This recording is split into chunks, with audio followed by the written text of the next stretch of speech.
তো বন্ধুরা, আমার ওয়াইফ চলে যাচ্ছে, মেঘা চলে যাচ্ছে মায়ের বাড়ি।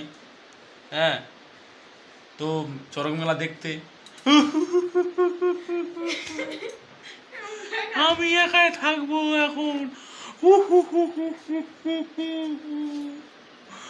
শাড়ি কাপড় পড়ছে বন্ধুরা। চলে আসছি গঙ্গারামপুরে মেয়েকে রাখতে, ব্যাগ। আর এখানে আসি একটু রোল খাচ্ছি। মন খারাপ আমার, ভালো নেই, কাপড় লাগবে।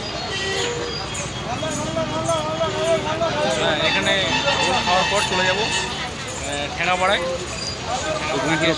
মনে চলে যাচ্ছে মেঘা তার বাপের বাড়ি, তো অনেক দিন থাকবে।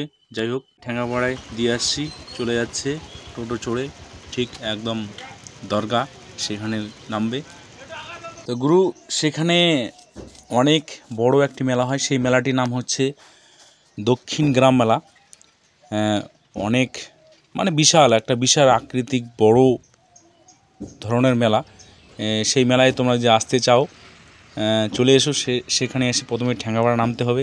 ঠ্যাঙ্গাপাড়া হয়ে যে উত্তর দিকে রাস্তাটা রয়েছে সেই রাস্তায় চলে যেতে হবে। এই মুহূর্তে রয়েছে ঠ্যাঙ্গাপাড়ায়। তো এসো বন্ধুরা, আমিও যাব। আর 15 দিন পর সেই মেলাটা সেখানে স্টার্ট হবে, অবশ্যই এসো। তো চলে আসলাম গঙ্গারামপুর এসে গুরু, তো প্রচণ্ড গরম লেগেছে, তাই একটু মলায়ম কুলফি খাচ্ছি। খুব টেস্ট, বিহারি কুলফি তো দারুণ টেস্ট, এত সুন্দর লাগলো কুলফিটা খেতে। দাম মাত্র 30 টাকা। 30 টাকা রয়েছে, 40 টাকাও রয়েছে। দেখতে পাচ্ছ লোকটি আমাদের এখানকার বাঙাল নয়, বিহারি লোক। এরকম আইটেমটা খুব সুন্দর, অনেক কিছু কাজু বাদাম কিশমিশ এর মধ্যে দিয়েছে, খুব টেস্টিং লাগছে।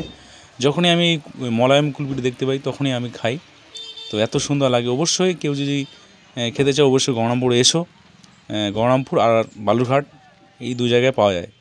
যাই হোক, এবারে টোটো নিয়ে নিলাম, চলে যাচ্ছি বাড়িতে। তো কি করব, বাড়ি ফিরে যেতেই হবে, আজ কাজ আছে। তাই আমি গেলাম না, আমাকে রিকোয়েস্ট করলো আমার ওয়াইফ, তো গেলাম না।